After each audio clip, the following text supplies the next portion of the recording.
नमस्कार भैया श्रोतागण। हम जैसन कि आप सभी लोग जानत बड़ा कि पवन सिंह खेसारी लाल यादव भैया का विवाद चल रहा बा।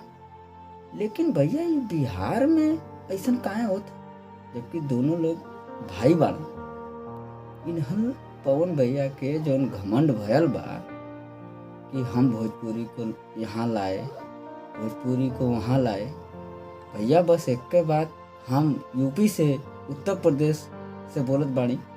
हमनों के यहाँ से एक जने धरती पुत्र दिनेश लाल यादव उर्फ निरहुआ कभी लाइव स्टेज शो पर आके हाई कहना हाउ कहना भोजपुरी के हाई लिए न कभी कुछ ना करना। रह गई बात भैया घमंड कर, घमंड ना ठीक। घमंड ऐसा चीज है कि आदमी के कहाँ से कहाँ पहुंचा जाला। नहीं तो सुन ला भैया कि 1 लाख पूत 1.25 लाख नाती ता रावण घर दिया न बाती। जकरे घमंड भया जकरे घरे दिया बाती करे वाला ना रह गए। यही धरती पर इतिहास गवाह बा।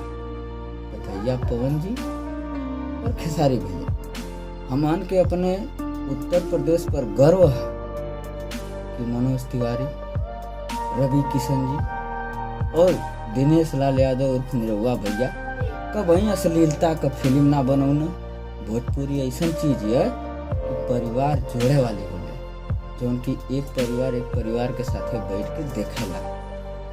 भोजपुरी कि तू ना लिया हवा, भोजपुरी से तू हो। तू ही कौन ऐसा फिल्म बता दे जो में तुम अपने माई बहन बेटी के साथ देखत होगा। हमान का फिल्म बा भैया उत्तर प्रदेश का धरती पुत्र निरहुआ भैया का परिवार मूवी बा। दिनेश भैया का पहली मूवी आयल निरहुआ रिक्शा वाला। एक से एक गाना, एक से एक लॉजिक बा वहीं कि एक शिक्षितन के भी एक ठे मिलला गाना भी देखला। कुछ ना मिल पाई राह में निकल चलाए राही, मंजिल जाने कहाँ भेटाई राह में पर ओकर जब बेइज्जती कइल जात रहे दिनेश भैया का तो कितनी बढ़िया बात कहले रहना। हमके केहू को बुराई कइले से मतलब ना।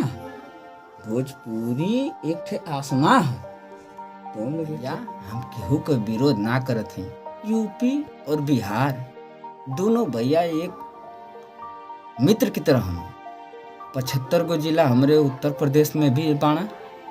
और यहाँ का श्रोतागण खूब बढ़िया से दिनेश लाल यादव उर्फ उत्तर प्रदेश पुत्र के जन लोग जाने ला।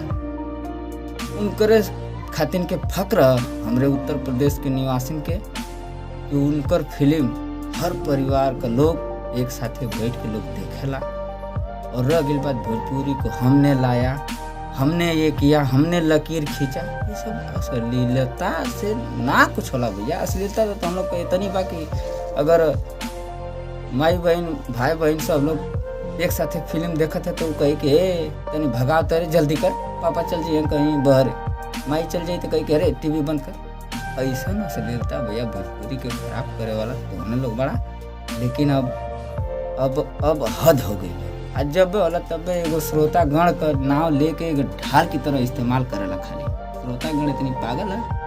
भोजपुरी वो आसमां है जोने में दोनों जैसन सूरज तारा चमकत हवा। आज वही भोजपुरी के जमीन पर लिया होता। तो लोग से हमके कुछ ना कहे कि बस 4 लाइन कहे कि तुम अपना पांव जमीन से चाहे कितना भी ऊंचा उठाओगे। ये भोजपुरी कहता है। भोजपुरी कहती है, भोजपुरी की माटी कहती है, तुम लोगों से स्टारों से जो भी स्टार बने हैं कहती है कि तुम अपना पांव जमीन से चाहे कितना भी ऊंचा उठाओगे, मैं आसमां हूं, मुझे छू नहीं पाओगे। सूरज हो ये सच है मगर शाम होते ही ढल जाओ।